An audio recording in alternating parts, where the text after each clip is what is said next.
대표적 소비자의 예산 제약에 대한 문제를 이어서 보도록 하겠습니다. 대표적 소비자는 기본적으로 가격 수용자, 프라이스 테이커라고 우리가 가정을 하고요. 그래서 시장 가격은 모두 주어진 것으로 받아들이게 됩니다.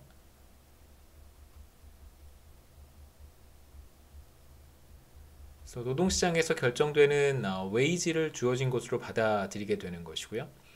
이어서 이제 화폐는 당분간 우리가 고려하지 않겠습니다. 화폐에 대한 이야기는 아마도 이번 학기 이제 후반부에 가서 머니가 거시경제에 들어오게 되면 이제 어떠한 기능을 수행하는지 그 머니와 관련된 경기 변동 특성들은 우리가 나중에 보도록 하고요. 여기에서는 이제 머니는 존재하지 않는다라고 가정을 하겠습니다.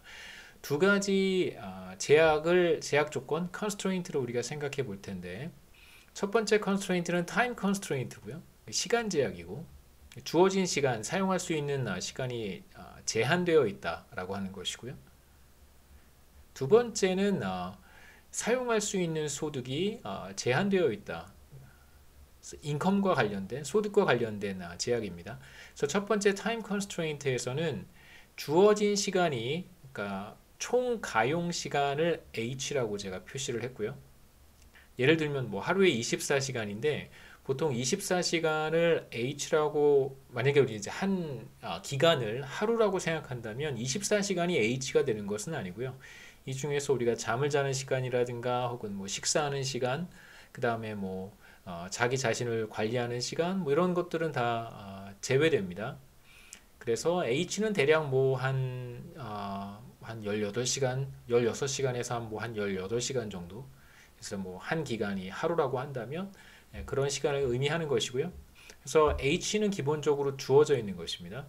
총 가용 시간으로 주어져 있는 거예요. 만일 우리가 한 기간을 하루가 아니라 뭐 한 달이라고 한다면 이제 이 H는 조금 더 커지겠죠.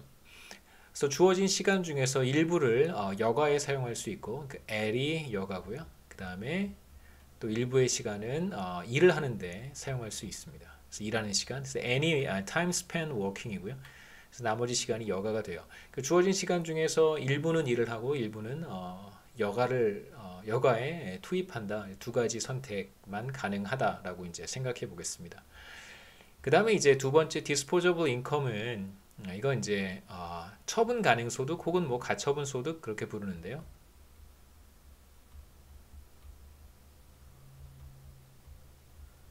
그래서 일을 하는 시간이 N입니다. N 시간만큼 일을 하게 되고 시간당 임금 hourly wage를 W라고 표현을 했어요. 그래서 W times N이 바로 일하는 시간에 따른 임금 소득이 되겠죠. 혹은 뭐 근로소득, 노동소득 다 괜찮습니다. 레이버 인컴이 되고요. 그 다음에 이어서 지금 우리는 모형 안에서 기업이 존재한다고 가정을 할 거예요. 뭐 앞서 했습니다. 대표적 기업이 존재한다고 했고, 그 대표적 기업은 누가 그 지분을 가지고 있냐면 소비자들이 그 기업의 지분을 가지고 있다라고 가정을 했습니다. 물론 뭐 현실에서는 일부 소비자가 기업의 지분을 상당히 많이 보유하고 있는 경우가 많이 있지만, 이제 우리는 모든 소비자들이 기업의 지분을 뭐 골고루 나누어 갖고 있다라고 가정하겠습니다. 그래서 기업이 이윤을 얻게 되면 그 이윤이 그 기업의 지분을 가지고 있는 소비자들에게 골고루 배분되는 그런 상황이고요. 그래서 파이를 디비던드 인컴이라고 표시를 했습니다. 그래서 기업의 이윤이 바로 소비자들의 배당 소득이 되는 것이죠. 그래서 디비던드 인컴, 배당 소득. 그리고 이어서 뭐 대표적 소비자는 세금을 정부에 내야 됩니다. 그래서 이걸 lump sum tax라고 부르죠. T는 lump sum tax입니다. lump sum tax라고 하는 것은 기본적으로 소득이 많은 사람들이, 현실에서는 소득이 많은 사람들이 세금을 조금 더 많이 내고요. 세율이 일정하다고 할 때, 예를 들면 뭐 20%를 세금으로 낸다라고 하면 소득이 많은 사람은 더 많은 세금을 낼 것이고요. 근데 현실에서는 이제 누진세제가 적용이 되죠. 그 누진세제라고 하는 것은 뭐 여러분 다 아시겠지만 그러니까 소득이 일정 구간일 때는 뭐 예를 들면 한 10%만 내고요. 소득이 그거보다 이제 조금 더 높으면 이제 소득세율이 15%로 높아지고 다시 소득이 그거보다 더 높아지면 예를 들면 소득세율이 20%로 높아지고 그래서 소득 구간에 따라서 소득이 높아질수록 소득세율이 상승하는 그러한 소득세제를 이제 누진세제라고 합니다. 뭐 누진세제든 아니면 제가 말씀드렸듯이 일정한 세율로 소득의 몇 퍼센트를 세금으로 내는 그런 세제든 소득이 늘어날 때 이제 세금이 늘어나는 경우고요. 지금 우리가 보는 상황은 그렇지 않은 세금입니다. 그런 세금을 이제 lump sum tax라고 해요. 그래서 모든 사람들이 정부에 내야 되는 세금은 동일합니다. 그래서 이런 세금은 현실에서 어떤 세금이냐면요. 주로 이제 가구 단위로 부담하게 되는 주민세가 대표적인 럼섬 텍스라고 할 수 있습니다. 이 주민세는 뭐 소득과 상관없이 보통은 저는 이제 서울에 살고 있으니까 서울에 그 구마다 이제 주민세를 지방세 형태로 납부하게 되어 있는데요. 여러분이 거주하고 있는 서울의 특정 구에서 이제 주민세를 부과를 하는데 주민세는 구마다 조금씩 차이가 있는 것 같아요. 뭐 좀 적은 데는 한 4, 5천 원 정도 내는 것 같고 조금 많은 곳은 한 6천 원 정도 내는 것 같고요. 그 소득과 상관없이 내는 그러한 세금도 있습니다. 우리가 이제 그 고려하는 세금은 이러한 형태 lump sum tax고요. 다시 한번 정리해 보면 W는 price of labor, wage고요. money를 우리가 고려하지 않기 때문에 wage의 단위는 이제 최종 재화의 단위 혹은 뭐 소비 재화의 단위로 표현한 것이고 만약에 지금 우리는 사실 두 가지 재화만 생각하는 거잖아요. 컨섬션 굿하고 그 다음에 리저 두 가지만 생각을 하는데 컨섬션 굿은 기본적으로 뭐 여러 가지 재화를 그냥 합성한 것이다 라고 생각하셔도 괜찮고 그 다음에 아니면 그냥 한 가지의 재화만 소비를 한다라고 생각해도 괜찮습니다. 한 가지의 재화라고 하면 뭐 예를 들면 코코넛 이런 거 생각하시면 되겠죠. 그래서 웨이지는 코코넛의 단위로 나타냅니다. 그래서 만약에 1시간 일을 한다면 1시간에 대한 웨이지는 뭐 코코넛 5개 뭐 이렇게 표현하는 것이죠. 그 다음에 이제 파이는 기업은 소비자가 보유하고 있고요. 그래서 기업이 얻게 되는 이유는 이제 배당 소득의 형태로 소비자들에게 돌아가게 되어 있습니다. 그래서 파이가 바로 디비던드 인컴 혹은 이윤 프로핏이라고 보셔도 되고요. 그 다음에 T는 소비자가 정부에 내는 세금, lump sum tax입니다. 그래서 이제 이 버짓 컨스트레인트를 한번 생각해 볼 수 있는데 disposable income으로부터 이제 우리가 버짓 컨스트레인트를 간단하게 만들 수 있고요. 그 다음에 버짓 컨스트레인트에 앞서 봤던 첫 번째 제약인 타임 컨스트레인트를 부여할 수 있습니다. 그래서 이게 이제 두 번째 제약이고요. 자, 오른쪽이 바로 두 번째 식에서 봤던 disposable income, 처분 가능 소득입니다. 두 번째 버짓 컨스트레인트의 의미는 첫 번째가 타임 컨스트레인트고 두 번째 버짓 컨스트레인트의 의미는 소비가 처분 가능 소득보다 클 수 없다는 거예요. 자신의 소득보다 더 많이 소비할 수 없다는 것이죠. 그래서 보통은 컨스트레인트를 이렇게 작거나 같다. 제가 이렇게도 표현하는데요. 요 표현이나 부등호나 요거나 똑같다고 생각하시면 됩니다. 그래서 소비가 처분 가능 소득보다 작거나 같아야 된다라고 하는 것이 이제 버짓 컨스트레인트고요. 우리가 지금 보는 모형은 한 기간 모형이에요. 그래서 내일은 없습니다. 다음 기 이런 것이 없기 때문에 저축에 대한 인센티브도 없죠. 한 기간을 살고 죽는다면 저축을 할 필요가 없어요. 주어진 소득을 다 소비하는 것이 우리가 지금 생각하는 소비자들에게는 최선입니다. 처분 가능 소득보다 클 수 없다 또는 작거나 같다라고 하는 것이 버짓 컨스트레인트인데 만일 소비가 처분 가능 소득보다 작다라고 한번 해보죠. 작거나 같으니까 작을 수도 있어요. 처분 가능 소득보다 작다라고 하면 이것은 자신의 소득을 일부 남겨두는 형태인데 사실 만약에 소비자가 자신의 효용을 극대화하는 사람들이라면 그러면 굳이 이러한 의사결정을 하지는 않을 거예요.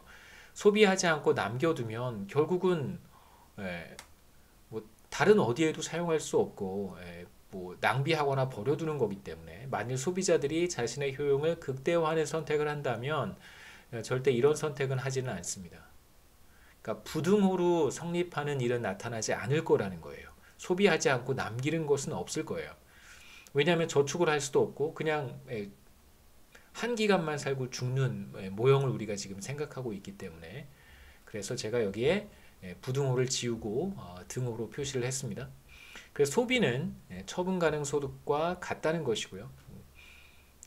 구분하실 수 있을 거라고 생각해요. constraint는 기본적으로 논리적으로 소비는 처분 가능 소득보다 클 수 없다는 것이 버짓 컨스트레인트고 여기에서 부등호가 빠지는 이유는 소비자들은 기본적으로 자신의 효용을 극대화하기 때문에 소득의 일부를 남겨놓을 이유가 전혀 없다는 거예요. 그렇기 때문에 버짓 컨스트레인트의 부등호를 우리가 그냥 제거할 수 있다는 뜻입니다. 타임 컨스트레인트도 마찬가지예요. 여가하지 않고 일도 하지 않는 그런 시간은 존재하지 않으니까 일하지 않는 시간은 기본적으로 다 여가 시간이다라고 가정하기 때문에 우리가 타임 컨스트레인트에서도 사실상 타임 컨스트레인트는 이거잖아요. 돌아가 보겠습니다. 사실상 타임 컨스트레인트는 보다 더 정확히 표현하면 여가 시간과 일하는 시간의 합은 절대 자신이 사용할 수 있는 총 가용 시간보다 클 수 없다는 거예요. 작거나 같아야 된다는 뜻입니다. 그런데 여가 시간과 일하는 시간을 합쳐서 총 가용 시간보다 적다? 그건 사실 좀 넌센스니까요. 일하는 시간을 제외하면 다 여가 시간이다 라고 우리가 얘기한다면 그리고 여가는 지금 우리가 앞서 어떤 효용 함수를 살펴봤냐면 여가도 소비와 마찬가지로 하면 할수록 더 높은 효용을 얻을 수 있습니다. 소비가 일정할 때, 컨섬션 굿에 대한 소비가 일정할 때 대표적 소비자가 여가 시간을 더 많이 투입하면 투입할수록 효용이 증가하기 때문에 총 가용 시간의 일부를 일도 하지 않고 여가도 하지 않는 그런 시간으로 낭비할 이유가 전혀 없다는 거예요. 그렇기 때문에 부등호를 제거하고 제가 등호로 표시를 했습니다. 그래서 제약이 다 항상 등호로 성립하는 건 아니고요. 그러니까 제약을 특히 이제 미시경제학이나 거시경제학에서 어떤 효용과 관련된 효용 극대화를 하는 주체 혹은 이윤 극대화를 하는 주체와 관련된 어떤 제약식이 등호로 표현되는 이유는 제가 지금 말씀드리는 것처럼 무엇인가를 웨이스트할 이유가 전혀 없기 때문에 부등호를 제거하는 것입니다. 자, 그래서 버짓 컨스트레인트를 이렇게 표현할 수 있고요. 소비는 처분 가능 소득과 같다. 그 다음에 앞서 첫 번째 타임 컨스트레인트가 바로 이거였으니까 이 둘을 결합하는 것입니다. 두 가지 제약식을 결합해 보죠. 여기 이제 여기 버짓 컨스트레인트에 n이 있고 타임 컨스트레인트에 이렇게 n이 있어서 자, 타임 컨스트레인트를 제가 이렇게 한번 n에 대해서 표현하면 n은 전체 가용 시간 중에서 여가 시간을 뺀 게 바로 노동 시간과 같습니다. 다시 말씀드리면 총 가용 시간 중에서 여가에 사용하는 시간을 제외한 나머지 시간이 바로 노동 시간이 되는 것이죠. 혹은 근로 시간이 되는 것이죠. 그래서 이 식을 이게 바로 타임 컨스트레인트를 다시 표현한 것이고 다시 표현한 타임 컨스트레인트를 버짓 컨스트레인트에 이렇게 대입해서 n을 이제 없애면 우리가 제가 붉은색으로 표현한 이런 식으로 쓸 수 있습니다. 그래서 이쪽이 right hand side의 첫 번째 텀이 바로 labor income이죠. 일을 통해서 얻게 되는 소득이고 나머지 dividend income 그 다음에 tax 이렇게 표현이 되고요. 그 다음에 이제 이 식을 이렇게 정리해 볼 수 있습니다. WH라고 쓰고요. 그 다음에 마이너스 WL 여가시간 그 다음에 파이 마이너스 T라고 쓴 다음에 그 다음에 여기서 지금 대표적 소비자가 선택을 하는 것이 바로 C고요. 얼마만큼 내가 소비할 것인가. 그 다음에 또 선택하는 것이 뭐냐면 우리가 n을 없앴으니까요. 버짓 컨스트레인트에서 n을 없앴습니다. 그러니까 n을 선택하거나 l을 선택하거나 둘 중에 하나를 선택하면 다른 하나가 따라오게 되어 있습니다. 무슨 뜻이냐면 자, l과 n의 합이 총 가용 시간인데요. 만약에 소비자가 여가 시간을 선택한다면 h가 뭐 예를 들어서 24시간이라고 한번 해보죠. 그러면 당연히 노동 시간은 24-n이 되고요. 반대로 소비자가 n을 선택했다면 그러면 여가 시간은 뭐 당연히 24 n이 됩니다. 이제 이런 식으로 하나를 선택하면 다른 하나가 따라오는 건데 우리가 지금 이 식을 n에 대해 n을 우리 그 익스프레션에서 n을 제거했기 때문에 이제 l만 남게 되겠죠. 여기 오른쪽에 WL을 left hand side로 이렇게 넘겨주면 왼쪽에는 C와 W의 L 그 다음에 이제 오른쪽에는 WH, pi, T만 남습니다. 그래서 소비자가 선택하는 것은 결국 C를 선택하고 얼마만큼 내가 소비할 것인가 그 다음에 내가 얼마만큼의 시간을 여가에 투입할 것인가 이 두 가지를 선택을 하는 건데 첫 번째 식과 두 번째 식은 그냥 두 번째 식은 첫 번째 식을 좀 변형해 놓은 건데 제가 두 번째 식처럼 표현한 이유는 이제 왼쪽에 left hand side에 소비자가 선택하는 변수들을 그냥 모아 놓은 거예요. C가 바로 소비자가 선택하는 consumption 굿의 크기, 소비량이고요. 그 다음에 왼쪽에 두 번째 텀에 나오는 L이 바로 내가 얼마만큼의 여가 시간을 사용할 것인가 그것도 또 선택하는 거니까요. 우리가 미시경제학에서 이러한 기본적인 재화가 두 가지인 경우에 소비자의 효용 극대화 문제를 여러분 배우셨을 거라고 생각하는데요. 예를 들면 이렇게 표현합니다. P1, C1, P2, C2가 바로 소득 이런 이제 버짓 컨스트레인트를 보통 미시경제학에서 소개를 해요. 그러면 전체 소득이 주어졌을 때 첫 번째 재화의 지출의 크기죠. 그러니까 P1이 첫 번째 재화의 가격이고요. C1이 첫 번째 재화의 소비량입니다. 그러면 이제 P1 times C1이 첫 번째 재화에 대한 지출액이 되겠죠. 얼마만큼 첫 번째 재화에 사용하는가. 그 다음에 P2 times C2는 마찬가지로 P2가 두 번째 재화의 가격이고 단위당 가격이고 그 다음에 C2가 두 번째 재화의 소비량이에요. 그러면 두 번째 재화에 소비하는 지출의 크기가 바로 P2 times C2가 됩니다. 그래서 첫 번째 재화의 지출의 크기와 두 번째 재화에 대한 지출의 크기를 합치면 이게 이제 소득보다 클 수 없겠죠. 소득보다 작거나 같은데 기본적으로 소비하지 않고 소득을 남길 이유는 없으니까 남겼다고 해서 다음 기회에 혹은 내년에 사용할 수 있는 건 아니기 때문에 반드시 주어진 소득을 다 소비를 할 거라는 것이죠. 이게 보통 미시경제학에서 사용하는 대표적인 형태의 예산 제약식입니다. 버짓 컨스트레인트인데 우리가 지금 얻은 것과 별반 다르지 않아요. 보시면 자, 붉은색으로 표시한 두 번째 식을 한번 보시면 자, 오른쪽에 WH 일정한 값입니다. 마켓 웨이지 W 주어져 있는 것이고 H 총 가용 시간 주어져 있는 것이고 디비던드 인컴 주어져 있고요. 텍스도 주어져 있습니다. 그래서 오른쪽에 이쪽 텀은 다 주어진 거예요. 내가 선택하는 것이 하나도 없습니다. 이건 다 주어진 것이고요. 그 다음에 왼쪽에 보시면 C는 선택하는 것이고 그 다음에 L도 선택하는 거예요. 그 소비재의 가격을 죄송합니다. 우리가 이제 이 식과 제가 미시경제학에서 여러분이 배우셨을 거라고 생각하는 여러분이 이런 식을 보셨는지는 저도 잘 모르겠어요.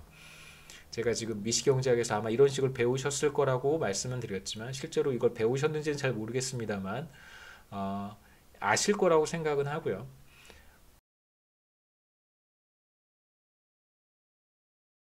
첫 번째 재화에 대한 소비량이 되고요. 그 다음에 L이 바로 두 번째 재화 C2에 대응하는 것입니다. C가 바로 C1에 대응하는 거라면 L이 바로 C2에 대응하는 것이고요. 그 다음에 W가 P2에 대응되고 그럼 이제 P1에 대응되는 것이 뭐냐면 이제 우리는 사실 소비재가 뉴머레어라고 이제 설정을 하고 소비재의 가격은 그냥 1로 표현을 한 것입니다.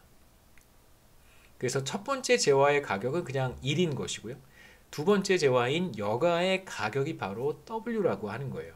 그러니까 실제로 웨이지가 내가 1시간 일을 했을 때 받게 되는 이제 임금이 W인데 그 W가 여기에서 어떤 역할을 수행하냐면 바로 여가 시간 한 단위의 가격과 같습니다. 그래서 W는 L의 가격이 되는 것이죠. 이렇게 해도 써볼 수 있어요. 자, 이제 여러분이 미시경제학에서 배우셨을 거라고 생각이 되는 이 배우셨 혹시 안 배우셨으면 저한테 알려주시면 제가 다시 한번 이 부분을 설명드리도록 하겠습니다. 일단은 특별한 메시지가 여러분들로부터 없다는 전제 하에서 이 식을 알고 있다고 저는 you're supposed to know this one이고요. P1으로 나눠 보겠습니다. 양변을 P1으로 나누면 자 이렇게 되겠죠. P2 나누기 P1 C2 그 다음에 소득도 마찬가지로 P1으로 나눈 거예요. 소득. 그러니까 첫 번째 재화를 코코넛이라고 생각해 보시죠. 첫 번째 재화가 코코넛인데 다른 모든 것들을 다 첫 번째 재화 코코넛의 가격으로 나눴어요. 자, 코코넛의 가격이 뭐 얼마인지 모르겠지만 뭐 소득을 코코넛의 가격으로 나눴습니다. 코코넛 하나에 뭐 10,000원이라고 한번 해보죠. 그러니까 P1이 10,000원이에요. 그런데 제 소득이 100만원입니다.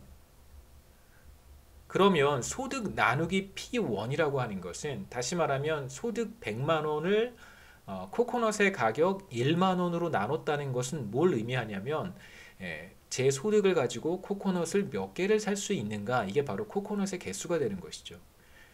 그러니까 어떤 화폐 가치를 특정한 재화의 가격으로 나누었다는 것은 그 특정한 재화를 몇 개나 살 수 있나를 보여주는 게 되는 거예요. 그래서 소득을 코코넛의 가격으로 나눴다면 지금 우리는 다 화폐로 표현할 수 있습니다. 이 아래쪽은 미시경제학이라고 생각하세요.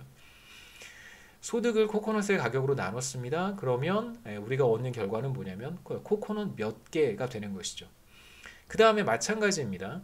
두 번째 재화를 뭘로 표현해 볼 수 있냐면 두 번째 재화를 뭐라고 한번 해볼까요? 비스킷이라고 한번 해보겠습니다. 비스켓. 비스켓 하나에 뭐 예를 들면 2만원이라고 해보죠. 그래서 P2는 2만원인 거예요. 근데 2만원을 1만원으로 나누게 되면 2 나누기 1이니까 그냥 2가 되잖아요. P2 나누기 P1은 그냥 2라는 뜻입니다. 이게 무슨 뜻일까요? 2만원을 1만원으로 나눴어요. 무슨 뜻이냐면 비스켓의 가격은 하나에 2만원이고 코코넛의 가격은 하나에 10,000원입니다. 그래서 2만원을 10,000원으로 코코넛의 가격으로 나눴다는 얘기는 뭐냐면 코코넛 하나를 가지고 바로 비스켓을 2개 살 수 죄송합니다. 비스켓 하나를 팔면 코코넛 2개를 살 수 있다는 뜻이죠. 이게 코코넛 2개라는 뜻입니다. 코코넛 2개라는 뜻입니다.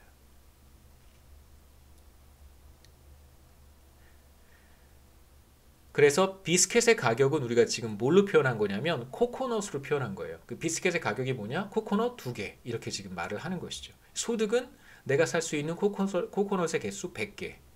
그래서 마치 지금 우리의 이그젬플하고 이그젬플에 비춰보면 자, 이게 사실 뭐 여가가 비스켓이라고 제가 말한 건데요. 이쪽 소득 텀은 100개가 되고요. 코코넛 100개가 되는 거죠. 소득으로 제가 살 수 있는 코코넛의 개수가 100개인 거예요. 그러니까 제 인컴이 그냥 코코넛 100개라는 거죠. 그 다음에 비스켓의 가격도 코코넛으로 표현한 거예요. 이건 코코넛 2개예요. 비스켓 하나 제가 얻기 위해서는 제가 코코넛을 2개를 줘야 된다는 뜻입니다.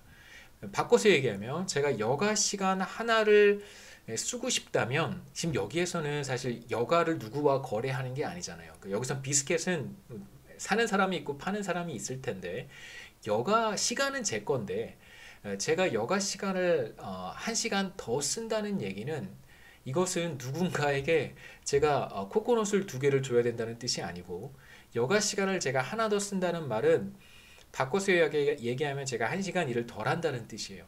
제가 1시간 일을 덜 하기 때문에 제가 코코넛을 2개를 포기하는 셈이겠죠. 비스켓 하나를 더 소비한다는 것은 바꿔서 얘기하면 제가 1시간 덜 일한다는 뜻이고 1시간 덜 일하게 되면 코코넛 2개를 포기를 해야 됩니다. 그래서 마치 여기에서 W라고 하는 것은 L을 1시간 더 누리기 위해서 여가 시간을 1시간 더 누리기 위해서 제가 포기해야 되는 임금, 웨이지다 이렇게 생각하시면 됩니다. 그리고 그 웨이지는 코코넛으로 표현한 것이죠. 그래서 이제 말씀드린 버짓 컨스트레인트를 그림으로 한번 그려볼 텐데, 그림으로 그리기 위해서는 식을 또 한번 변형하면 그림으로 그리는데 도움이 됩니다. 그래서 좀 지우고 버짓 컨스트레인트를 다르게 한번 표현해 보죠. 우선 이제 가로축에는 여가 시간을 표시를 할 거고요. 우리가 무차별 곡선을 그릴 때 했던 것과 마찬가지로 세로축에는 소비를 표현하도록 하겠습니다. 가로축은 리저, 세로축은 컨섬션 굿이에요. 자, 그래서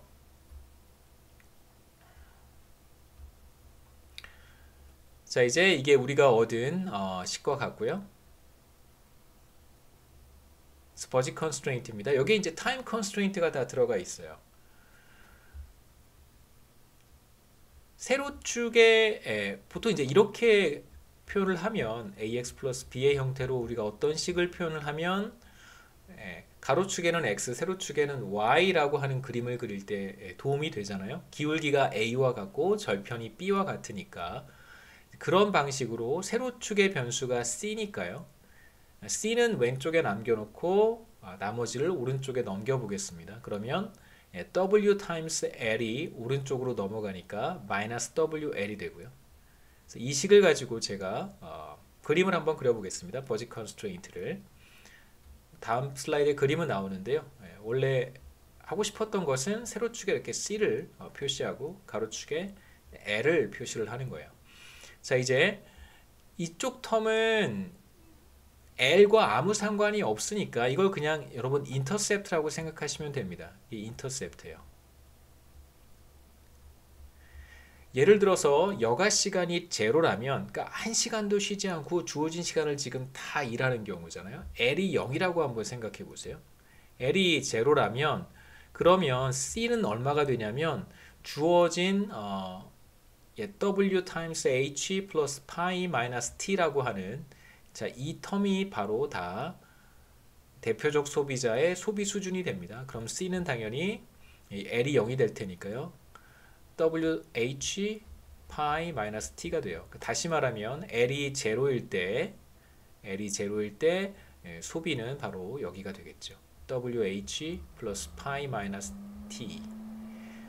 자, 왜 그런지 한번 생각해 보시죠.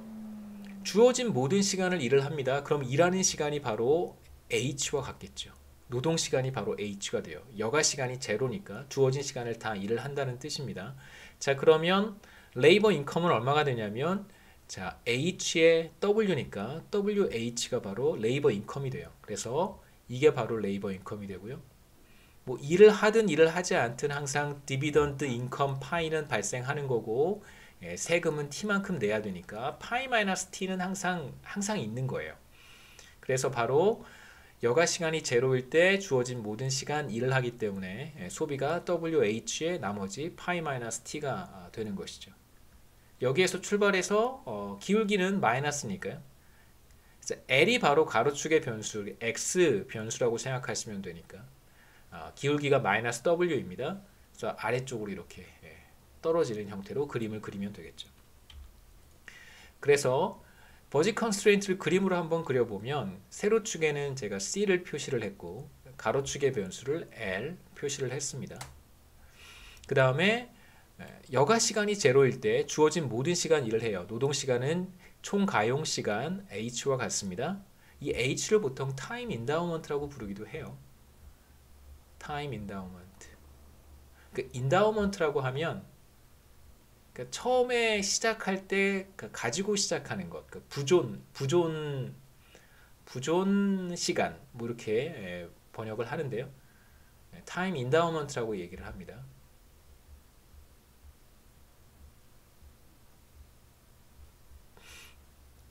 그 다음에 이제 파이 마이너스 T는 그냥 non labor income이죠. 일을 하지 않아도 발생하는 인컴이니까 non labor income. 바로 디비던드 인컴 마이너스 텍스가 돼요.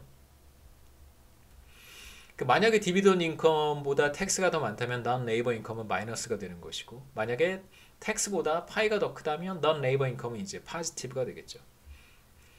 그 다음에 이제 기울기가 여기가 바로 절편 인터셉트에 해당되는 것이고 마이너스 W가 바로 기울기죠. 예, 기울기가 마이너스 W입니다. 그러면 가로축에 만나는 점은 어떻게 찾을 수 있을까요? C를 제로라고 두면 되겠죠. 그러니까 전혀 소비하지 않을 때, 그러니까 소비가 제로일 때, 그럼 이 사람이 대표적 소비자가 최대한 누릴 수 있는 여가 시간은 얼마나 될까? 전혀 소비하지 않고 누릴 수 있는 최대의 여가 시간을 찾아보라고 한다면 이 식을 0이라고 두고 우리가 L에 대해서 풀어보면 맥시멈 리저 타임을 우리가 찾을 수 있습니다. 어떻게 찾냐면 WL이 바로 WH 플러스 non-labor income이 되니까요. 양변을 우리는 지금 L에 대해서 풀어야 됩니다. 그래서 여가는 W로 나눠주면 되겠죠. H 플러스 파이 마이너스 T의 W라고 쓰면 이게 바로 컨섬션 굿에 대한 소비가 제로일 때 여가 시간은 최대 몇 시간까지 쓸 수 있는가? 바로 최대 쓸 수 있는 여가 시간이 바로 이 시간입니다. 자, 그런데 이제 한 가지 여러분 생각해 보셔야 되는 것은 뭐 제가 다음 슬라이드에 또 계속해서 얘기하겠지만 여기서 그냥 간단하게 퀘스천만 던져 볼게요. 총 가용 시간이 H예요. H보다 더 많은 시간을 쓸 수는 없어요. 그러니까 모든 사람들이 동일합니다. 물론 이제 사람마다 사실은 엄밀히 말하면 잠을 적게 자고 뭐 하루 24시간 똑같이 주어지지만 어떤 사람은 막 5시간, 6시간 자고 하루를 쓰는 사람도 있는데요. 그런 상황 배제하고요. 모든 사람들이 잠자는 시간, 뭐 자기 관리하는 시간, 식사 시간 이런 거 기본적인 시간들을 제외하면 뭐 예컨대 18시간, 17시간 그 정도 이상은 사실 쓸 수 없는 거예요. 그 총 가용 시간이라고 하는 것은 H를 넘어설 수 없어요. 우리가 지금 그렇게 전제를 하고 이야기를 시작했었습니다. 근데 지금 이 텀이 0보다 크다면 그러니까 파이 마이너스 T라고 하는 non-labor income이 0보다 크다면 그러면 대표적 소비자는 총 가용 시간 H보다 더 많은 시간 여가를 쓰거나 혹은 일을 할 수 있다는 뜻이 돼요. 그래서 우리는 다음 두 가지 경우를 생각해 보고 한 가지 경우는 이제 배제하려고 합니다. 자, 아까도 말씀드렸듯이 여가 시간 L이라고 하는 것은 절대 총 가용 시간 H보다 클 수 없어요. 18시간 뭐 혹은 뭐 편하게 그냥 24시간이라고 생각해도 괜찮습니다. 예컨대 24시간 이상 L을 쓸 수는 없는 거잖아요. 모든 사람들에게 시간은 똑같이 주어져 있기 때문에.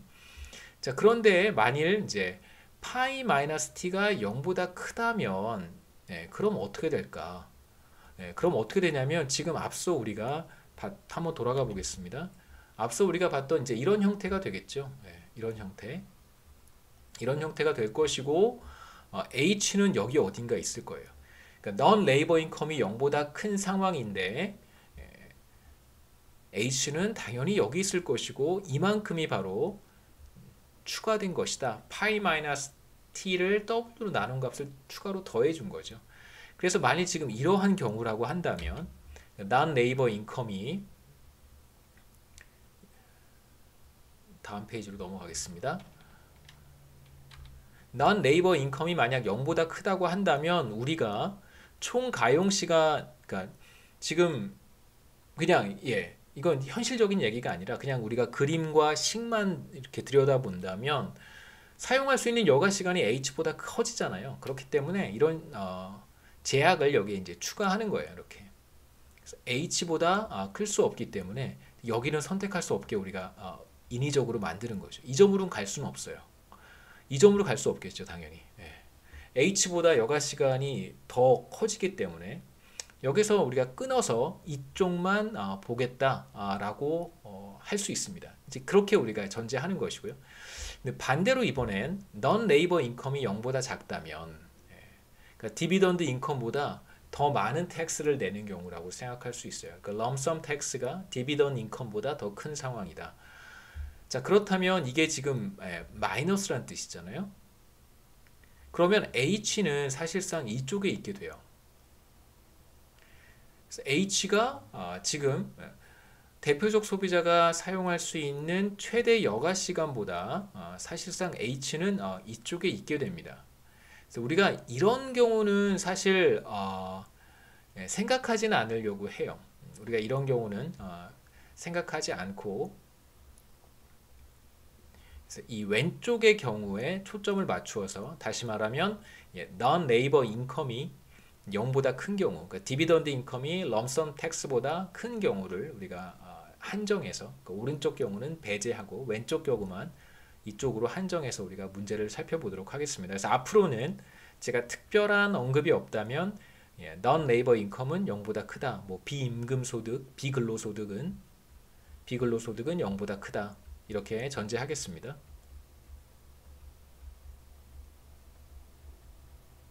그러니까 비근로소득이 있다는 것이죠. 이게 0보다 크다는 얘기는 비근로소득, 비임금 소득이 있다. 이렇게 생각하시면 되겠습니다. 오른쪽 케이스는 배제할 거예요.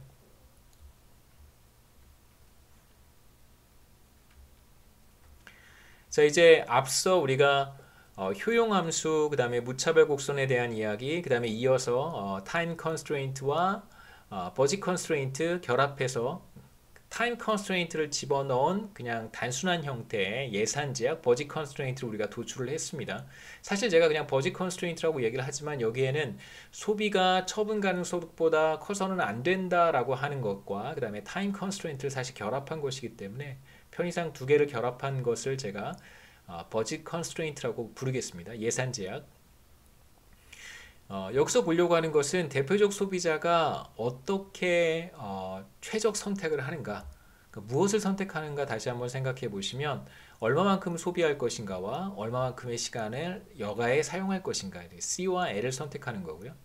그러니까 C와 L을 선택하는 것이 바로 Consumer Optimization Problem입니다. 소비자의 소비자들의 최적화 문제.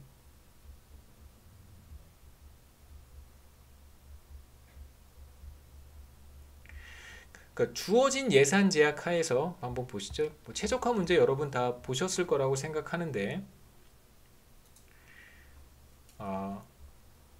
단순합니다. 그렇죠? 이렇게 여가, 그다음에 소비, 예산 제약이 이렇게 주어져 있어요. 근데 우리가 앞서 어떤 상황을 전제를 했냐면 이렇게 non-labor income이 0보다 큰 상황에서 사실 여가 선택할 수 있는 여가 시간이 H보다 커지잖아요. 이제 그런 상황은 배제를 하고 이쪽 여기는 이제 선택할 수 없게 우리가 만들어 놨습니다. 자, 그렇다면 대표적 소비자가 선택할 수 있는 점들은 바로 이 예산 제약의 선 위 또는 이 안쪽에서만 선택할 수 있겠죠. 대표적 소비자가 선택할 수 있는 C와 L의 조합은 바로 이 안에 있습니다. 그 다음에 이제 우리가 앞서 봤던 식이 이것이죠. C 플러스 W L은 맞죠? WH 플러스 파이 마이너스 T와 같습니다. 이게 바로 예산 제약인데 물론 안에서 선택할 수 있고 선상에서 선택할 수 있습니다. 우리가 여기에 부등호를 뺐다는 뜻은 이 안쪽에서는 선택하지 않을 거라는 거예요. 이 안쪽에서는 제가 물음표로 표시한 이 안쪽 영역에서는 선택하지 않을 거라는 거죠. 남겨봐야 자신에게 좋은 게 없기 때문에 남기지 않을 거고요. 선상에서 어떤 점을 선택하겠죠. 자, 그 다음에 앞서 우리가 무차별 곡선이라는 것을 그림으로 표현을 했습니다. 이렇게 이런 무차별 곡선들을 이렇게 쭉 그렸었죠. 그래서 바깥쪽으로 가면 갈수록 더 높은 효용을 얻는다고 했습니다. 그러면 소비자들은 가능한 높은 무차별 곡선을 높은 무차별 곡선에 도달하려고 할 것이고요. 그런데 문제는 뭐냐면 이런 점은 선택할 수 없어요. 예산 제약 바깥에 있기 때문에 이 선 바깥에서는 어떤 점도 선택할 수 없겠죠. 24시간 이상 여가를 즐길 수 없을 뿐만 아니라 자신의 소득 이상을 소비할 수도 없어요. 소득을 초과해서 소비할 수 없습니다. 그렇기 때문에 예산 제약 바깥에 있는 점을 선택할 수 없어요. 이런 점들은 다 선택할 수 없습니다. 다 선택할 수 없는 점들이고요. No. 자, 그렇다면 자신의 효용을 가장 높이면서 예산 제약을 충족할 수 있는 선택점들이 어디일까를 우리가 찾아보면 바로 그 점들이 여기가 되겠죠. 무차별 곡선과 예산 제약, 예산선이 접하는 점이 바로 자, 이런 점들이 이런 점이죠. 점 하나. 이 점이 바로 대표적 소비자의 효용을 극대화하는 점이라고 할 수 있습니다. 그래서 효용 극대화 문제는 단순해요. 예산 제약 하에서 예산 제약 선과 그렇죠? 예산선이라고 보통 표시하는데요. 예산선과 무차별 곡선이 접하는 접점이 바로 소비자의 효용이 잘리네요. 접점이 바로 대표적 소비자의 효용이 극대화되는 점이라고 할 수 있습니다.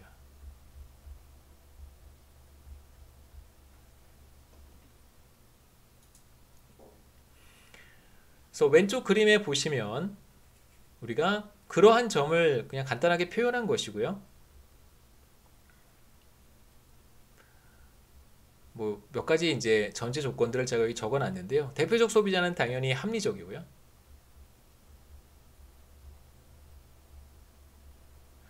그리고 자신에게 가장 높은 만족도를, 가장 높은 효용을 제공하는 그런 점을 선택하게 됩니다. 그래서 주어진 예산 제약 하에서 제가 조금 전에 그림으로 그렸듯이 가장 바깥쪽에 있는 무차별 곡선과 접하는 점을 찾아보면 그 점이 바로 H고요. 자, 이 점에서의 소비를 제가 C 스타로 표시를 했고 이때의 여가시간입니다. L 스타로 표현을 했습니다. 그래서 여기가 제로니까요. 이제 제로에서 이쪽으로 쭉 읽어서 L 스타까지 자, 이만큼이 여가시간이고요. 주어진 시간은 H란 말이에요. 총 가용 시간은 H이기 때문에 나머지 시간이 바로 일하는 시간이 되겠죠. 그래서 hours worked는 주어진 시간에서 지금 이만큼을 보시죠. 이만큼을 여가에 사용을 하고요. 나머지 시간인 요만큼이 바로 hours worked가 되겠죠. 근로시간, 노동시간이 됩니다. 그래서 제로부터 L 스타까지가 여가 시간이고 L 스타에서 H까지가 바로 hours worked예요. 자, H에서 바로 무차별 곡선이 예산선과 접하게 되겠죠. 여기 탄젠트는 접한다는 뜻입니다. 접하게 되고요. 바로 이 접점 H가 가장 높은 효용을 제공하는 소비와 여가의 조합이 되는 점이 되겠습니다. 그래서 잘 보시면 예산선의 기울기를 제가 뭐라고 했었냐면 예산선의 기울기가 마이너스 W라고 했었습니다. 한번 돌아가 볼까요? 자, 여기에서 예산선의 기울기가 마이너스 W예요. 보통 이제 절대값으로 표현해 보면 예산선의 기울기가 바로 W가 되겠죠. 무차별 H라고 하는 점에서 무차별 곡선과 예산선이 접한다는 것은 그 말은 곧 예산선에서 어느 점에서 기울기를 측정하든 항상 W잖아요. 절대값으로. 예산선은 어느 점에 있든 다 W예요. 여기서 예산선의 기울기를 재도 W고요. 여기서 예산선의 기울기를 재도 W입니다. 그래서 H에서 재도 당연히 W예요. 예산선의 기울기는 항상 절대값으로 W와 같습니다. 자, 그런데 H에서 예산선의 기울기와 무차별 곡선이 예산선과 무차별 곡선이 접했다는 얘기는 무슨 뜻이냐면 바로 H라고 하는 한 점에서 무차별 곡선의 기울기가 W와 같아졌다는 거예요. 우리가 보통 MRS라고 표현을 하면 MRS는 다른 말로 하면 뭐냐면요. 무차별 곡선의 기울기예요.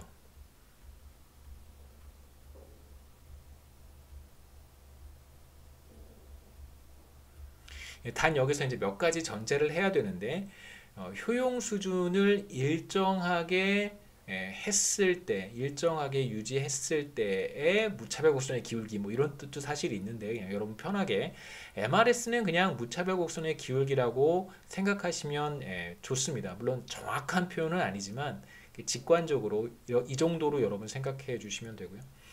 자, 그런데 무차별 곡선이라고 하는 것은 어느 점에서 기울기를 재느냐에 따라서 기울기가 달라진다고 지난 시간에 얘기했었어요. 우리 한번 돌아가 보겠습니다.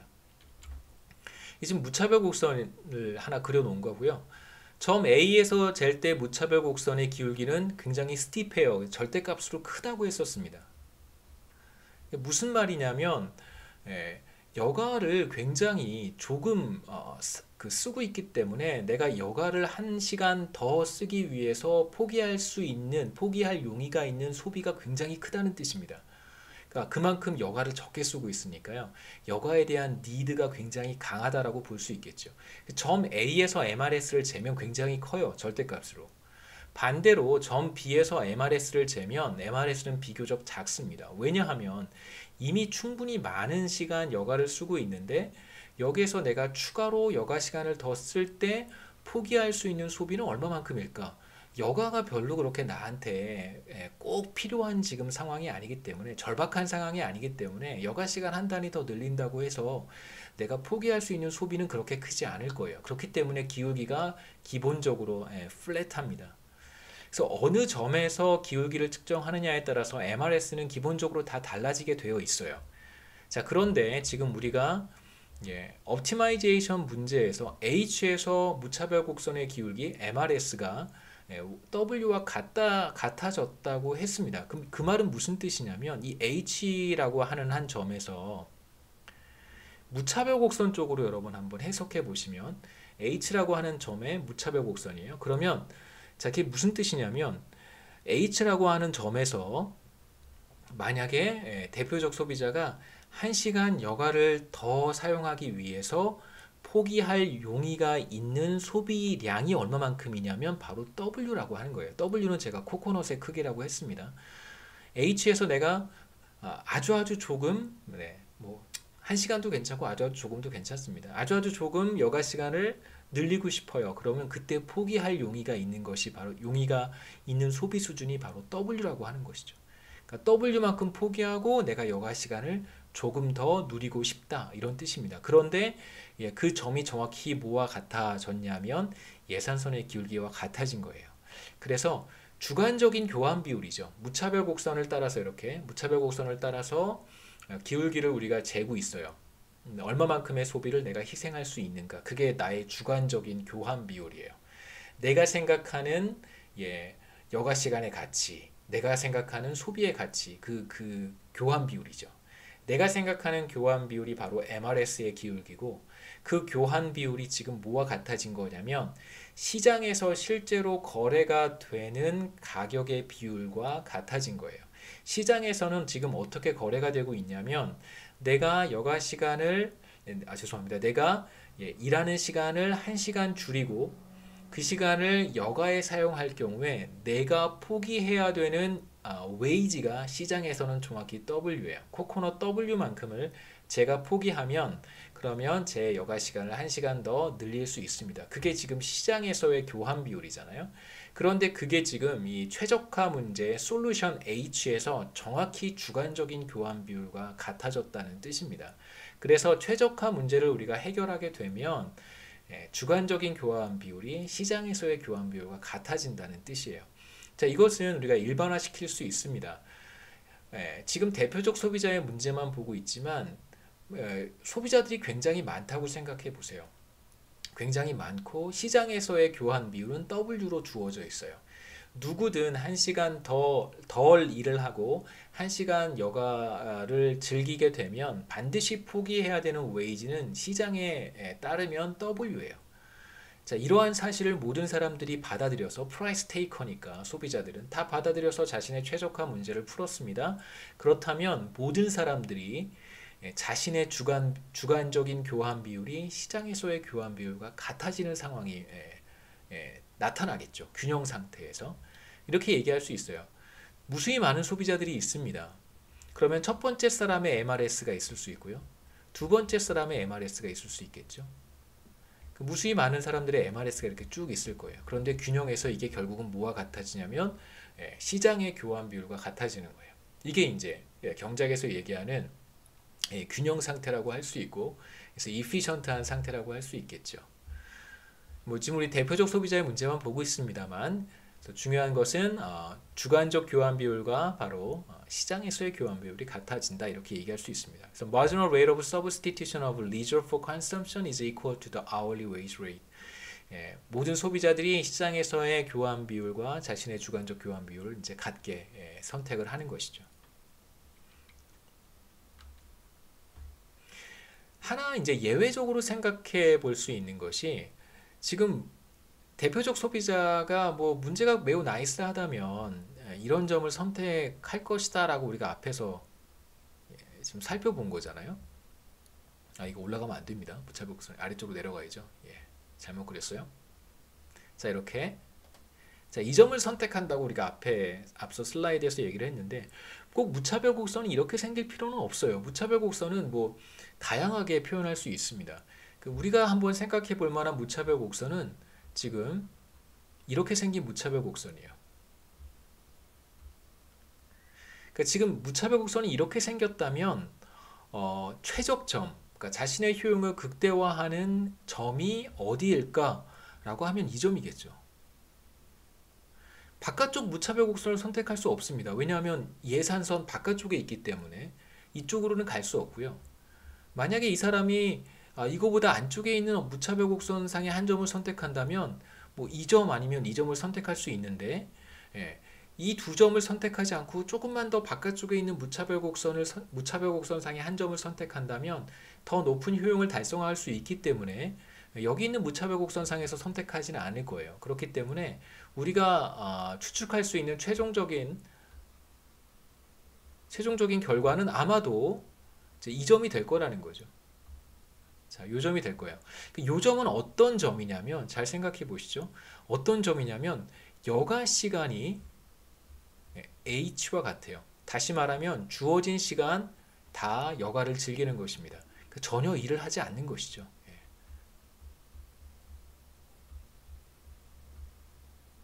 지금 우리가 보는 스페셜 케이스는 전혀 일을 하지 않고 주어진 시간 다 여가에 투입하는 것입니다. 그 다음에 소비는 얼마나 되냐면 소비재에 대한 소비는 바로 non-labor income과 같은 거예요. 그러니까 레이버 인컴이 없으니까 일을 하지 않아서 레이버 인컴이 없습니다. 그러면 소비는 결국 뭐가 되냐면 파이 마이너스 t가 되겠죠. 우리가 파이 마이너스 t non-labor income은 0보다 크다고 앞서 가정을 했으니까 소비는 0보다 큰 수준이 될 거예요. 이 점을 선택할 수도 있어요. 그런데 앞서 우리가 얘기했던 MRS가 W와 같아진다고 하는 로직을 여기에 적용할 수는 없어요. 이건 킹크에서 최적화점을 선택한 거기 때문에 이거 킹크잖아요. 꺾이는 점이 킹크입니다. 킹크. 여러분 그 미적분학 다 어느 정도 알고 계실 거라고 생각하는데요. 우리가 미분 가능하다, 그러니까 differentiable 하다라는 표현은 미분 가능하다라는 표현을 종종 쓰잖아요. 미분 가능하다라는 표현을 우리가 언제 쓰냐면 어떤 선이 뭐 이게 곡선이든 직선이든 뭐 상관없이 어떤 선이 일단 끊기면 안 돼요. 끊기지 않았을 때 뭐 이건 당연히 끊기지 않은 거고요. 스무드하면 미분 가능해요. 그런데 스무드하지 않으면 이렇게 꺾이면 미분 가능하지 않습니다. 왜냐하면 이렇게 접근했을 때 기울기랑 이쪽에서 접근했을 때의 기울기가 항상 같아야 되잖아요. 그렇죠? 근데 지금 곡선의 경우에는 경우에는 이쪽에서 접근을 하나 이쪽에서 요 한 점에서요. 양쪽에서 접근을 해도 기울기는 결국 같아져요. 하지만 이렇게 킹크가 생기게 되면 이쪽에서 접근할 때 기울기는 얘가 되고요. 이쪽에서 접근해서 기울기를 찾으면 얘가 돼요. 그러니까 왼쪽에서 접근할 때랑 이쪽에서 접근할 때랑 이쪽에서 접근할 때랑 기울기가 달라집니다. 그렇기 때문에 이런 경우에 미분 가능하지 않아요. 마찬가지로 지금 여기에서는 무차별 곡선은 상관없어요. 곡선이기 때문에. 하지만 예산선을 보시면 이렇게 접근해 갈 때는 기울기가 W잖아요. 절대값으로. 하지만 이쪽에서 접근할 때는 기울기가 어떻게 될까요? 기울기가 바로 무한대가 되겠죠. 그렇기 때문에 사실상 예산선의 기울기를 우리가 이 한 점에서 만나는 바로 저 킹크 점에서는 정의할 수 없기 때문에 MRS가 웨이지와 같아진다라고 하는 이제 논리를 그대로 적용할 수는 없습니다. 여하튼 우리가 이런 점도 예외적으로 생각해 볼 수 있겠죠. 일은 전혀 하지 않고 소비 수준은 non-labor income을 사용하는 그런 점도 우리가 생각해 볼 수 있습니다. 그러니까 대체적으로 non labor income이 굉장히 많은 사람들은 이런 의사결정을 할 가능성이 있겠죠. 예, 이런 의사결정을 할 가능성이 있습니다. 보통 대체적으로 물론 뭐 대다수의 사람들은 제가 봤을 때 많은 경우에는 대부분 이제 레이버 인컴으로 소비를 해요. 대부분은 레이버 인컴으로 소비합니다. 이제 종종 뭐 재산이 굉장히 많거나 혹은 뭐 다른 뭐 레이버 인컴이 아니라 다른 소스의 인컴이 굉장히 많다면 뭐 주식 투자에 성공 요즘 또 뭐 주식 이런 것도 많이 하니까요. 주식 투자에 성공을 했어요. 그래서 가지고 있는 뭐 주식도 굉장히 많고 그다음에 가지고 있는 주식으로부터 매달 무슨 배당이 발생할 수도 있겠죠. 배당 소득이 있어요. 근데 배당 소득이 저는 배당 소득이 뭐 한 6개월에 몇만 원 정도 받거든요. 한 3, 4만 원 정도 받는 것 같아요. 배당 소득으로. 근데 뭐 몇십 배, 몇백 배를 받는 사람들이 있다면 그런 사람들은 일을 계속 할 수도 있지만 일을 하지 않는 사람들도 있을 수 있습니다. 그러니까 non labor income이 점점점 크면 클수록 사람들은 대체적으로 일을 하지 않으려고 하는 그런 인센티브가 생기죠. 그래서 non labor income이 높은 사람들이 대체적으로 근로에 대한 뭔가 그 노동 공급에 대한 어떤 의사가 굉장히 약해질 수 있습니다. 여기서 우리가 한번 생각해 볼 만한 것은 앞서 얘기했듯이 non labor income이 달라지면 그러면 근로시간, 여가시간에 어떠한 변화가 나타날까? 여기 이제 퀘스천은 바로 이겁니다. non labor income이 달라진다면 파이 마이너스 t 이게 바로 non labor income이죠. 이 변할 때 소비 그 다음에 근로시간은 어떻게 달라지는가? 소비와 여가 혹은 소비와 근로시간 다 괜찮습니다. 뭐 여가 시간이 늘어난다는 얘기는 근로시간이 줄어든다는 뜻이니까요.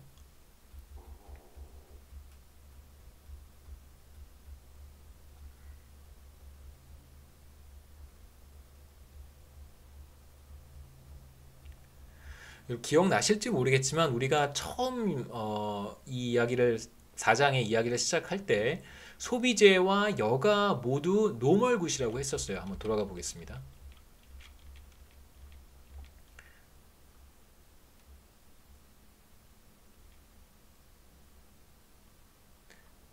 어디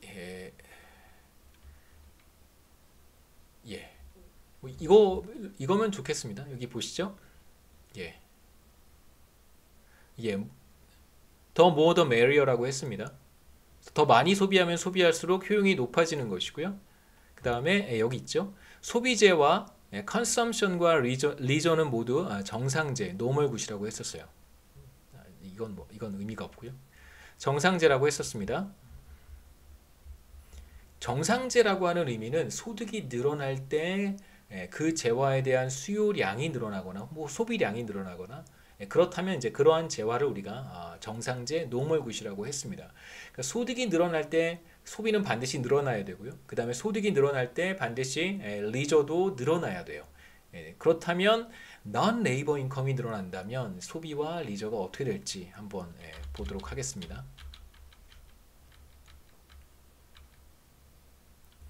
자, 우선 non labor income이 최초의 파이 마이너스 t였는데요. 원래 수준, 최초 수준이었는데 여기에서 제로에서 1으로 늘어나는 상황을 생각해 보죠. 자, 이제 첫 번째 생각해 봐야 되는 것은 예산선이 어떻게 달라지는가를 한번 생각해 봐야 됩니다. 자, 한번 이쪽 그림에 예산선을 제가 표시해 보죠.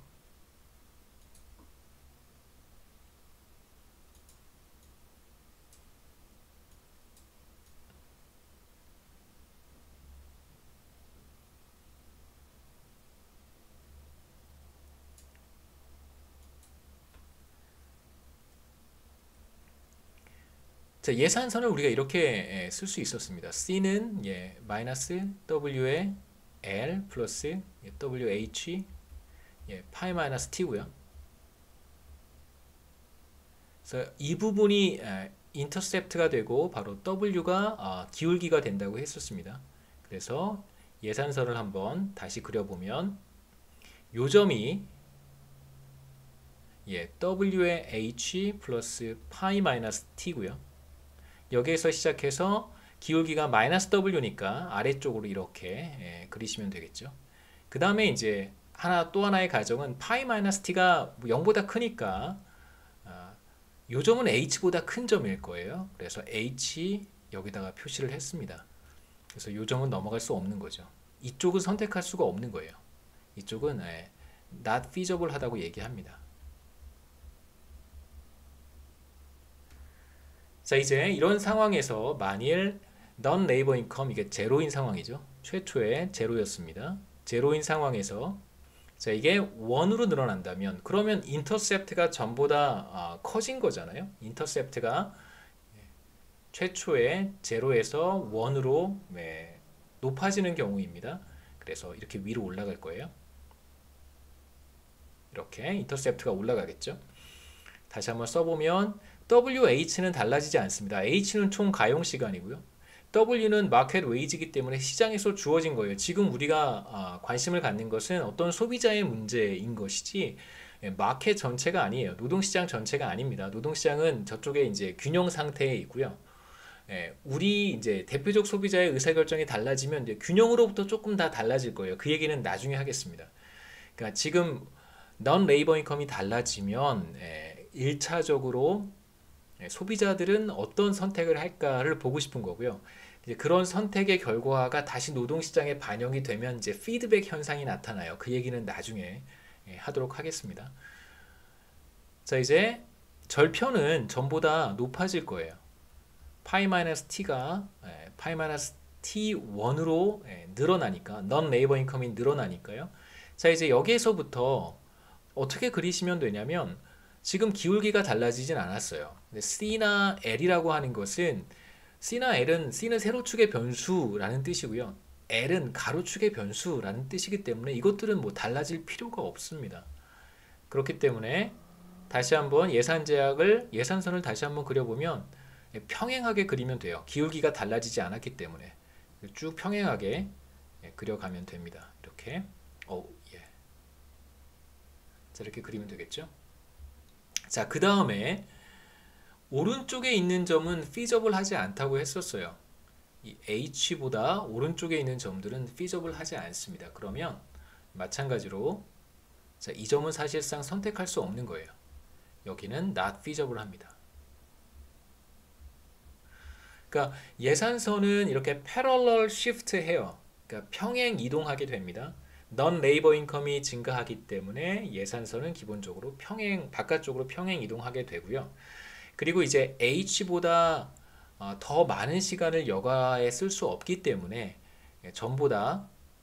보이기에는 전보다 더 많은 영역이 feasible 하지 않게 되겠죠. 선택할 수 없는 점입니다. 이쪽으로는 넘어갈 수가 없어요. 자, 이렇게 예산선이 달라지는 걸 우리가 확인해 볼 수 있겠죠. 자, 그 다음에 이제 우리가 생각해 봐야 되는 것은 어떤 점, 무차별 곡선이 그럼 이제 어떤 점과 접할까? 그냥 제가 편하게 그렸습니다. 여러분 그냥 편하게 그리시면 돼요. 이게 non-labor income이 파이 마이너스 t 제로 수준일 때 H 제로를 선택했다고 제가 가정을 한 것이고요. 그래서 non-labor income이 증가하기 전에 소비 수준은 C 스타의 제로였고요. 그 다음에 여가 시간은 L 스타의 제로라고 제가 가정을 했습니다. 그런데 non-labor income이 증가하게 되면 예산선이 바깥쪽으로 이동할 것이고요. 그러면 더 높은 곳에 위치한 무차별 곡선과 접하는 점을 소비자는 선택할 수 있게 돼요. 그래서 선택한 점이 H1이라고 표시를 했습니다. 자, 그런데 중요한 것은 뭐냐면 앞서 우리가 어떤 가정을 했냐면 소비재와 여가는 정상재라고 했습니다. 그래서 consumption good과 leisure는 normal이에요. 소득이 늘어날 때 반드시 소비량이 늘어나야 돼요. C도 늘어나야 되고 여가도 늘어나야 됩니다. 그렇기 때문에 그림을 그리실 때 이 전제 하에서 그림을 그리셔야 돼요. 그러니까 이렇게 표현하면 안 된다는 뜻입니다. 그러니까 H1을 여기에 찍으면 안 된다는 거예요. 여기에 찍으면 C는 늘어나지만 여가 시간은 전부 다 줄어들게 되잖아요. 넌 레이버 인컴이 늘어났음에도 불구하고 여가 시간이 줄어들었다? 그러면 지금 여가는 노멀이라고 말할 수 없습니다. 그렇기 때문에 이 전제 하에서 그림을 그린다면 반드시 넌 레이버 인컴이 늘어난 이후에 소비도 늘어나야 되고요. 그리고 여가 시간도 이렇게 늘어나는 그러한 점을 잘 선택해서 그리면 되겠죠. 그래서 H1으로 가게 돼요. 넌 레이버 인컴이 증가하게 되면 대표적 소비자는 전부 다 소비량을 늘릴 것이고 more consumption and more leisure가 되는 H1을 선택하게 됩니다. 그래서 거꾸로 생각해 보면 이제 전체 주어진 시간 중에서 여가 시간이 늘어났으니까 반대로 근로 시간은 줄어들겠죠. 그래서 노동 시간은 감소하게 됩니다. 넌 레이버 인컴이 증가하게 되면 노동 시간은 줄어들게 돼요. 이것은 어떤 결과로부터 온 거냐면 바로 이 리저가 노멀이라고 하는 어썸션으로부터 온 건데 대체적으로 그렇죠. 여러분이 전보다 더 소득이 늘어나거나 여러분이 어떤 유산을 상속받거나 그 먼 친척으로부터 여러분 유산을 상속받거나 그러면 일할 의지가 많이 약화되겠죠. 그런 뜻입니다. 그래서 넌 레이버 인컴이 늘어난다면 노동 시간은 감소하게 돼요.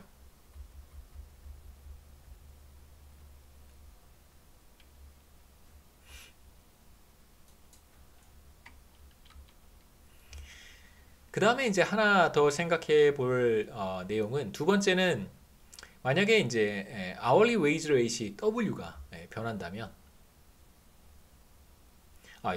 앞서서 한 가지만 제가 아까 잠깐 얘기했다가 그냥 넘어갔는데요.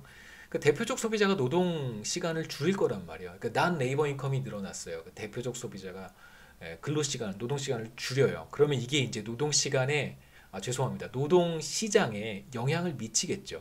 이건 지금 대표적 소비자이기 때문에 다른 모든 소비자들도 이렇게 행동한다는 거예요. 그러니까 만약에 어느 한 시점에 경제 내에 많은 거의 대부분의 사람들의 넌 레이버 인컴이 늘어난다면 그렇다면 사람들은 전부 다 노동 시간을 줄일 것이고 그러면 노동 시장에 그러한 효과가 반영이 돼서 또 다른 균형으로 갈 거예요. 그러면 노동시장에서 최초에 결정되었던 이 W라고 하는 값이 달라지겠죠. 이제 그 효과는 사실 여기에 반영하지 않았습니다만 우리가 앞으로는 그러한 피드백을 계속해서 볼 거예요. 그러니까 예를 들면 이런 겁니다. 외국에서 해외 원조가 들어왔어요. 한 100조만큼의 해외 예를 들면 이런 겁니다. 우리가 어디 저기 브라질 이런 데 땅을 하나 가지고 있었는데 대한민국 정부가 땅을 하나 가지고 있었는데 거기에 이제 기름이 나오기 시작한 거예요. 유전 개발을 우리가 할 수 있게 됐습니다. 그래서 그 기름을 세계 석유 시장에 판매를 해서 100조에 달하는 수입이 이제 한국에 넘어왔습니다. 그래서 이제 이 수입을 어떻게 할 것인가 고민을 하다가 모든 사람들에게 100만 원씩 나눠주자라고 해서 이제 100만 원씩 나눠준 거예요. 그런 상황이 만약에 벌어졌다면 넌 레이버 인컴이 늘어난 거잖아요. 그렇게 되면 사람들의 노동 시간이 다 똑같이 줄어들 것이다. 그럼 이제 노동 시장에 어떤 변화가 나타날 텐데 이제 우리가 거기까지는 지금 여기서는 보지는 않겠습니다. 그 변화가 나타날 거라고 여러분들은 생각하셔야 되고요. 그게 다시 노동 시장의 균형 임금, 균형 웨이지를 바꾸어서 소비자들의 의사결정이 달라질 것이다 라는 생각을 한번 하셔야 됩니다. 우리가 그런 엑서사이즈를 이번 학기 내내 그렇게 할 거예요. 좀 복잡해요. 그래서 제가 그림을 만들 때 이렇게 2스테이지, 3스테이지까지 이렇게 만들거든요. 그래서 어떻게 변화되고 또 어떻게 조정이 되고 그래서 생각은 한번 해보셔야 됩니다. 여섯 번째 이제 6번에서 두 번째로 보려고 하는 어떤 변화, 소비자의 효용 극대화 문제에서 의사결정의 변화. 첫 번째가 non labor income이고요. 두 번째가 hourly wage rate의 변화인데 노동시장에서 균형 임금이 달라졌어요. 어떤 이유에서 달라졌는지는 중요하지 않고 일단 달라졌다고 한번 생각해 보겠습니다. 시간당 임금이 달라진다면 어떤 변화가 나타날까? 우선 예산선이 변하게 됩니다. 우리가 앞서 했던 엑서사이즈와 똑같이 이제 웨이지가 W0에서 W1으로 상승하는 경우를 한번 생각해 보죠.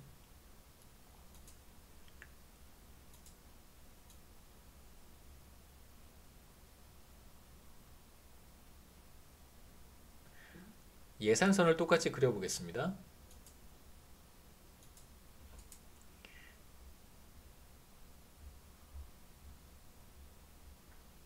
가로축의 변수는 여가 시간이고요. 세로축은 소비 똑같습니다. 자, 그 다음에 뭐 이제 여기 제로가 아니죠. 이제 여기가 제로가 돼요. W0. 전과 비슷하게 이렇게 예산선을 하나 그렸습니다. 자, 여기가 H고요. 그 다음에 요 점이 WH 플러스 파이 마이너스 H고 여기도 W0라고 써야겠죠. 0. 그 다음에 이제 이 기울기가 바로 마이너스 W 0가 돼요. 자, 이제 웨이지가 상승했어요. 절대값으로 커진 거예요. 예를 들면 마이너스 1이었는데 마이너스 2가 됐다고 생각하시면 됩니다. 기울기가 마이너스 1이었는데 절대값으로 커졌어요. 그러니까 마이너스 2가 됐다. 그러니까 웨이지가 상승한 것이죠. 자, 그렇게 되면 어떤 변화가 나타나냐면 자, 우선 여기를 한번 잘 생각해 보시죠. 요 점은 어떤 점이었냐면 일을 전혀 하지 않을 때 소비 수준이 바로 non labor income과 같고, 그래서 여기가 파이 마이너스 t라고 했습니다. 우리 아까 킹크가 되는 점을 선택하는 경우 스페셜 케이스로 한번 생각했었잖아요. 여가 시간이 바로 H고 일을 전혀 하지 않고요. 그 다음에 소비 수준은 non labor income이다. 요 점 우리가 생각해 볼 수 있어요. 자, 이제 웨이지가 W0였었는데 W1으로 상승합니다. 자, 그러면 절편에 해당하는 이 값이 전보다 커지겠죠. W1이 W0보다 더 큰 값이기 때문에 자, 이렇게 높아질 거예요. 여기 어딘가에 있을 거예요. W1 H 파이 마이너스 H. 근데 뭐 파이나 H는 달라지는 값이 아니니까요. non labor income이어서. 자, 그런데 이 점은 웨이지가 상승해도 달라지지 않습니다. 그러니까 웨이지가 상승해도 제가 여전히 일을 전혀 하지 않고 주어진 시간 여가 시간에 다 쓰고요. 그럼 제가 소비할 수 있는 건 여전히 non labor income 파이 마이너스 t예요. 그러니까 마켓의 웨이지가 상승을 하든 하락을 하든 저는 항상 이 점을 선택할 수 있어요. 이 점은 마켓의 웨이지 W가 상승하든 하락하든 항상 선택할 수 있는 점입니다. 그러면 요 점과 그냥 요 점을 직선으로 이으면 우리가 새로운 예산선을 그려볼 수 있어요. 웨이지가 상승했을 때. 바로 잘못 그렸습니다. 여기서부터 출발해서 이렇게 그리시면 돼요. 그래서 웨이지가 상승했을 때 그림을 이렇게 표현할 수 있습니다. 죄송합니다.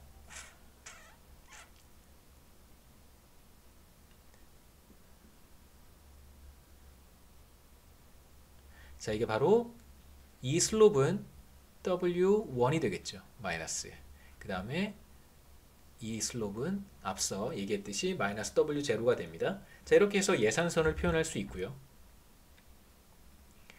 그러면 더 바깥쪽에 있는 무차별 곡선과 접하는 점을 선택할 거예요. 자, 최초에 선택했던 점이 바로 요 H라고 제가 표시를 했고요. 자, 이제 웨이지가 상승해서 절편은 전보다 높은 곳에 위치할 것이고, 그리고 앞서 말씀드렸듯이 이 점은 웨이지의 변화와 상관없이 항상 선택할 수 있는 점이라고 말씀을 드렸어요.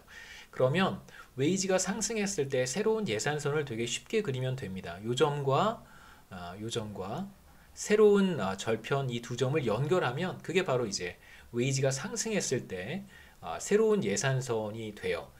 그래서 이 위에서 이제 한 점을 선택하면 됩니다. 더 높은 무차별 곡선과 접하는 점을 선택을 제가 한 것이고요. 그래서 저는 K라고 표현을 했습니다. 사실 둘 중에 뭐 결과적으로 보면 여러분 결과적으로 보면 전보다 소비 수준은 늘어나요. 소비는 웨이지가 상승하기 전에 소비는 요만큼이었는데 웨이지가 상승한 다음에 점 K를 선택하니까요. 예, 소비는 전보다 늘어납니다. 자, 그런데 점 K에서의 특징을 잘 보시면 여가 시간은 웨이지가 상승하기 전 W0일 때 여가 시간은 L 스타 0였었는데 이제 웨이지가 상승한 이후에 여가 시간은 L 스타 1으로 줄어들게 제가 표시를 했습니다. 자, 이렇게 표현한 데에는 이제 몇 가지 의도가 있어요. 여가 시간이 늘어나는 것이 아니라 줄어들도록 표현을 했습니다. 점 K에서의 나타난 변화는 K와 H를 비교해 보시면 점 H와 이건 웨이지 W0일 때 K는 웨이지가 W1일 때 이제 상승 전과 상승 후를 비교해 보면 당연히 소비는 증가했습니다만 여가 시간은 감소하도록 제가 표현을 했어요. 자, 이게 뭐 대체적으로 나타나는 현상이기는 해요. 여가 시간이 감소했습니다. 웨이지가 상승할 때. 자, 웨이지가 상승할 때 여가 시간이 감소했다는 얘기는 거꾸로 얘기하면 전체 사용할 수 있는 시간 중에서 여가 시간이 늘어났다는 얘기는 전체 사용할 수 있는 시간 중에서 노동 시간이 노동 시간이 늘어났다는 뜻이잖아요. 여가 시간의 감소는 무슨 말과 같냐면 노동 시간의 증가와 같아요. 예, 제가 일부러 이렇게 표현을 한 거예요. 그러니까 대체적으로 웨이지가 상승할 때 노동 시간은 늘어납니다. 그게 이제 일반적으로 나타나는 뭐 현상이어서 제가 의도적으로 이렇게 그림을 그렸어요. 자, 이제 뭐 오늘은 여기까지 하고요. 다음 시간에는 소득 효과와 대치 효과라고 하는 것이 있는데 지금 웨이지가 상승해서 여가 시간이 줄어드는 현상이 나타났는데 이걸 이제 제가 소득 효과라고 하는 것과 이제 대치 효과라고 하는 것으로 한번 구분해 보도록 하겠습니다. 소득 효과가 뭐고 대치 효과가 무엇인지에 대한 이야기도 제가 다음 시간에 이어서 하도록 하겠습니다.